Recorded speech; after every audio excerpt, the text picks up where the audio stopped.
திருச்சிற்றம்பலம். எல்லாம் சிவன் செயல். திருச்சிற்றம்பலம்.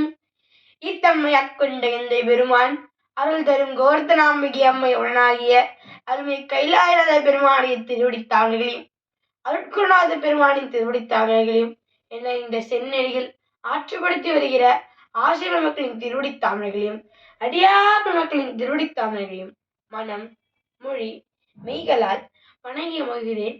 சிவாய நம. திருச்சிற்றம்பலம். அனைவருக்கும் இனிய தைப்பூச திருநாள் நல்வாழ்த்துக்கள். நம் அனைவருக்கும் இந்த தைப்பூச திருநாள் முதலாவது மனமானது செம்மையாக வேண்டும். நம் அனைவருக்கும் இந்த மனமானது செம்மையாக வேண்டும். அகத்தியர் என்ன கூறியிருக்கிறார் என்றால், மனமது செம்மையானால் மந்திரம் செபிக்க வேண்டா என்று அகத்திய பெருமான் கூறியிருக்கிறார். எனவே இந்த மனம் எப்படி செம்மையாகும் என்பதை நாம் கந்தர் அனுபூதி வாயிலாக சிந்தனை செய்வோம். திருச்சிற்றம்பலம். திணியான மனோசிலை மீதுனதாள் அந்நிய அரவிந்தம் அரும்புமதோ பனிய என வள்ளிப்பதம் பணியும் தனிய அதிமோன தயாபரணே. இங்கு திணியான மனோசிலை மீது உணதாள் என்று அருணகிரிநாதர் குறிப்பிட்டிருக்கிறார். எனவே காப்பு பாடலிலே நெஞ்ச கனகள்ளும் நெகிழ்ந்து உருக தஞ்சத்தருள் சண்முகனுக்கு இயல் சேர் செஞ்ச புனைமாலை சிறந்திடவே பஞ்சக்கர ஆணை பதம் பணிவாம் என்று இந்த மனம் எப்படிப்பட்டது என்று கூறிவிடுகிறார். இங்க திணியான மனோசிலை மீது உணதால் இங்க இருக்கக்கூடிய அந்த மனம் என்பதை நாம் இங்க கொஞ்சம் உற்று கவனிக்கணும். பாத்தீங்கன்னா, நம்மளால இந்த ஐம்புலன்களையும் நம்மால் காண முடியும். கை, கால், கண் முதலியவற்றை நாம் நம் கண்களை கொண்டே காண முடிகிறது. ஆனால் இந்த மனம் இருக்கு இல்லையா, அதை நம் கண்களால் நம்மால் காண இயலாது. அப்படி நம்மால் நம் கண்களால் காண முடியாத பொருளாக இருந்தாலும் இந்த மனமானது மிகவும் ஆழமாக செயல்படுகிறது, மிகவும் சூக்கும பொருளாக விளங்குகிறது.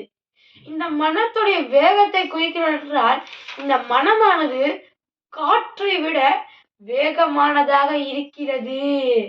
சரி, இந்த மனத்தினுடைய வேகத்திற்கு ஒரு எடுத்துக்காட்டு கூற வேண்டும் என்றால், இப்ப உதாரணத்திற்கு நம்மள யாரோ கை கால்கள் முதலியவற்றை கட்டி விட்டு ஒரு அறையில் நம்மளை போட்டுவிட்டு சென்று விடுகிறார்கள்.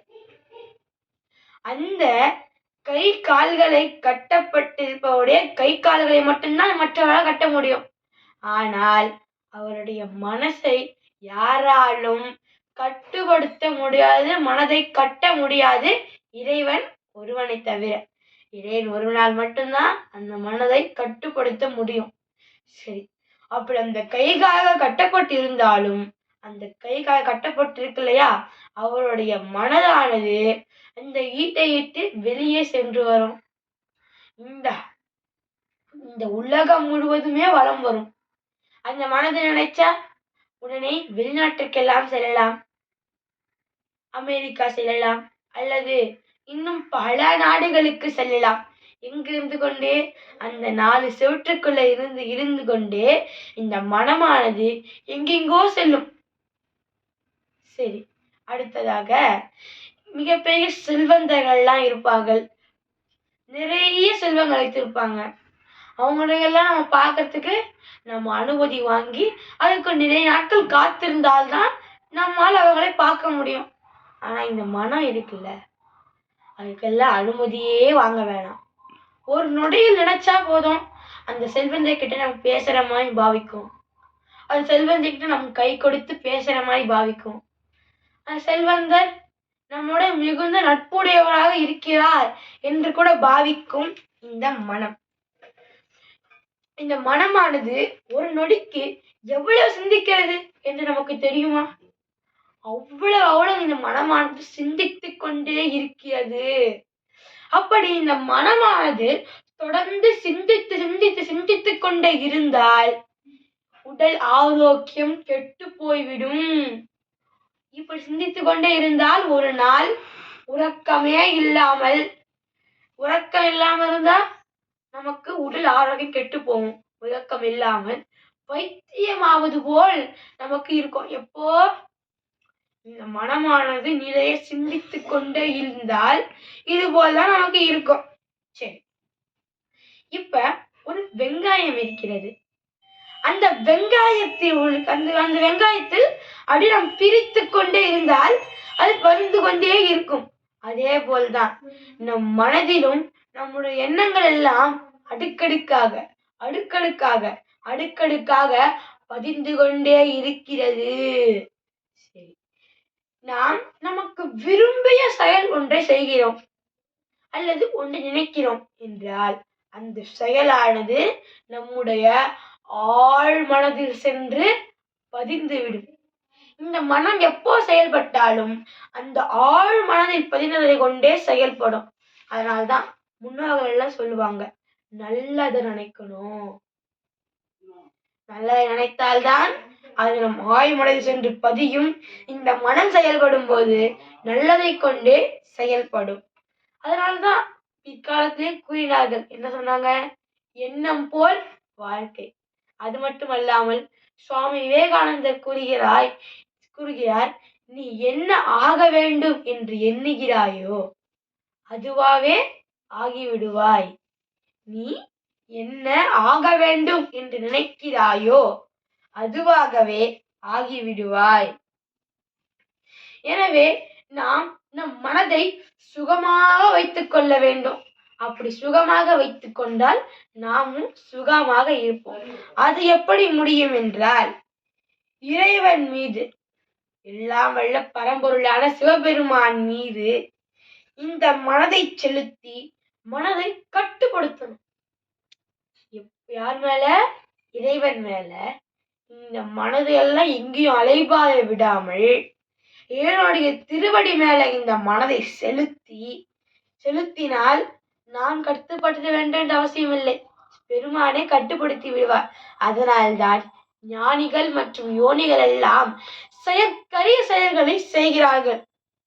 சரி, இப்போ மனம் அமைதியா இருக்கணும், மனம் துன்பம் இல்லாமல் மகிழ்ச்சியாக இருக்கணும் என்றால் நாம் என்ன செய்ய வேண்டும்? இந்த மனமானது இறைவனை சாருமாக நாம் செய்ய வேண்டும். இந்த மனம் இறைவனை சார வேண்டும். அப்படி சார்ந்தால் இறைவன் இந்த மனதை துன்பம் இல்லாமலும் மகிழ்ச்சியோடும் கவலை இல்லாமலும் வைத்துக் கொள்வான். அதனால்தான் அகத்திய மாமுனிவர் கூறுகிறார். என்ன கூறினார்? மனம் அது செம்மையானால் மந்திரம் செபிக்க வேண்டா, வாசியை நிறுத்த வேண்டா, வாயுவை உயர்த்த வேண்டா, வாசியை நிறுத்த வேண்டா, மந்திரம் செம்மையாமே என்று கூறுகிறார். இப்போ நாம் இதை பார்த்தோமே, ஆனால் மனம் அது செம்மையானால் மந்திரம் ஜபிக்க வேண்டா. அது நிறைய பேர் சொல்லுவாங்க, என் மனம் செம்மையாகிவிட்டது, அதனால் நான் மந்திரம் செபிக்க மாட்டேன். அகத்திய மாமுனிவரே கூறிவிட்டார், மனம் அது செம்மையானால் மந்திரம் செபிக்க வேண்டாம் என்று. எனவே இப்பொழுது என் மனமானது செம்மையாக இருக்கிறது, அதனால நான் மந்திரத்தை செபிக்க வேண்டாம் என்று நிறைய பேர் கூறுவார்கள். ஆனால் இந்த பதிகத்தின் பொருள் அது அல்ல. எனவே முதல் என்ன கூறுகிறார்? மனம் செம்மையானால் மந்திரம் செபிக்க வேண்டாம். முதல் ஆரம்ப கட்டத்தில் நீ என்ன செய்யணும்? தொடர்ந்து குருநாத பெருமான் வந்து மாடு சட்டி தாங்கி, பெருமானே மாடு சட்டி தாங்கி குருவாக வந்து தீக்கை அளித்து நமக்கு உபதேச மந்திரத்தை நம் செவியில் ஓதுவார். அதுதான் நம்முடைய மந்திரம். எனவே அந்த மந்திரத்தை நீ இடைவிடாது சொல்லிக்கொண்டே வரணும். சொல்றாரு, மந்திரம் செபிக்கணும். முதல்ல மந்திரம் ஜெபிக்கணும். அடுத்தது வாயுவை உயர்த்த வேண்டா. வாயு உயர்த்த வேண்டாம் என்ன? மூச்சு பயிற்சி, பிராணாயாமம். அந்த மூச்சு பயிற்சியினை நீ இடைவிடாது எப்படி மந்திரத்தை கூறுகிறாயோ அதே போல் இந்த பிராணாயாமம் என்று சொல்லக்கூடிய அந்த மூச்சு பயிற்சியும் நீ செய்ய வேண்டும். அடுத்தது வாசியை உயர்த்த வேண்டாம். 6 ஆதாரங்களிலும் வாசி என்கிற காற்றை உயர்த்துவதற்கு முயற்சி செய். வாசி என்கிற காற்றை உயர்த்தி நிறுத்துவதற்கு நீ முயற்சி செய். அடுத்தது இந்நிலையில் இருந்து நீ மந்திரம் சொன்னால் மந்திரம் செம்மையாகும். எனவே முதல்ல என்ன சொன்னாரு? மந்திரம் தொடர்ந்து ஜபித்து கொண்டே இருக்கணும் என்று கூறினார். அதன் பிறகு மூச்சு பயிற்சி பிராணாயாமம் செய்ய வேண்டும் என்று கூறினார். அதன் பிறகு 6 ஆதாரங்களிலும் காற்றை நிறுத்துவதற்கு முயற்சி செய் என்று கூறுகிறார். அப்பொழுது எப்படி இதெல்லாம் தொடர்ந்து செய்து கொண்டே வந்தால் அப்பொழுது நீ சொல்லக்கூடிய மந்திரமானது உனக்கு செம்மையாகும். சரி, நீங்க இப்படி சொல்றீங்க, ஆனா அகத்திய பெருமான் அனைத்திலும் உயர்த்த வேண்டா, செபிக்க வேண்டா என்று கூறியிருக்கிறாரே, அது ஏன் என்று உங்கள் அனைவருக்கும் ஒரு ஐயம் வரும். இப்போ நாம் அதனுடைய பொருளை காண்போம். எனவே முதல் என்ன சொன்னாரு? மனமது செம்மையானால் மந்திரம் செபிக்க வேண்டாம். இப்போ ஒரு காலகட்டம் வரைக்கும் தான் நாம் அந்த மந்திரத்தை செபிக்கணும். இந்த மனமது செம்மை ஆயிடுச்சு வச்சுக்கோங்களேன், நாம் மந்திரத்தை செபிக்க வேண்டிய அவசியமே இல்லை. என்ன சொல்றீங்க நீங்க? மந்திரம் செபித்து கொண்டே இருந்தால் தான் நமக்கு பெருமாளுடைய திருவடி கிடைக்கும். நீங்க இப்படி சொல்றீங்களே என்றால் ஏன் நாம் செபிக்க வேண்டாம்? நம் மனதுக்குள்ள அதை நம்ம சொல்லி சொல்லி சொல்லி சொல்லி இருக்கிறதுனால நம் மனமும் நம் வாயும் அதை தானாகவே உச்சரித்து கொண்டே இருக்கும். எனவே நாம் அதை தனியாக நேரம் ஒதுக்கி மந்திரம் செபிக்கணும் என்று அவசியம் இல்லை. நாம் தினமும் ஒரு நொடி கூட விடாமல் அந்த மந்திரத்தினை சொல்லிக் கொண்டே ஜபித்து கொண்டே இருப்போம். அடுத்தது வாசியை உயர்த்த வேண்டா, வாயுவை உயர்த்த வேண்டாம். அதாவது இந்த பிராணாயாமம் என்று சொல்ல மூச்சு பயிற்சியை ஒரு காலகட்டம் வரைக்கும் தான் செய்யணும்.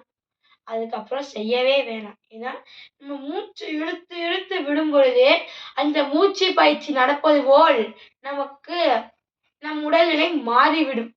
அதன் பிறகு வாயுவை உயர்த்த வேண்டாம். 6 ஆதாரங்களிலும் காற்றை உயர்த்த தேவையில்லை, அதுவும் தானாகவே செயல்படும். இது எல்லாம் நீ தொடர்ந்து செய்தால் இதுபோல் நீ இதெல்லாம் செய்யவே வேணாம், அது உனக்கு தானாக நடக்கும். இப்படி நடந்தால் நீ சொல்லக்கூடிய வாக்கு அப்பதான் பலிக்கும். மந்திரம் செம்மையாமே என்று அகத்திய மாமுனிவர் கூறுகிறார். இதெல்லாம் எப்ப நடக்கும்? இந்த மனமானது செம்மையானாதான் நடக்கும். எனவே அப்படிப்பட்ட இந்த மனத்தின் மீது முருகப்பெருமானே உன்னுடைய தாமரை போன்ற மலர், தாமரை மலர் போன்ற உன்னுடைய திருவடி. எனவே அருளாளர்கள் எல்லாம் பெருமான் திருவடிகளையோ அல்லது முருகப்பெருமான் விநாயகப் பெருமான் போன்றவர்களுடைய அந்த திருவடிகளை குறிக்கும் பொழுது ஏதேனும் ஒரு நல்ல பொருளோடு ஒப்பிட்டு கூறுவார். எனவே நம் அருணகிரிநாதர் இப்பொழுது தாமரை மலருக்கு ஒப்பிட்டு கூறுகிறார். தாமரை மலர் நன்றாக விரிந்து இருக்கும், பார்ப்பதற்கு அழகாக இருக்கும், நிறைய இதழ்களை கொண்டு இருக்கும், நன்றாக அப்படியே அழகா இருக்கும் தாமரை மலர். அப்படிப்பட்ட தாமரை மலர் போன்ற உன் திருவடிகள் இந்த மனதில் பதிய வேண்டும் முருகா என்று அருணகிரிநாத பெருமான் திணியான மனோசிலை மீது உனதால் அணியார் அரவிந்தம் அரும்புமதோ என்று இந்த முதல் வரியில் கூறியிருக்கிறார். இதன் தொடர்ச்சியை நாம் நாளை சிந்தனை செய்வோம். சிவாய நம. திருச்சிற்றம்பலம்.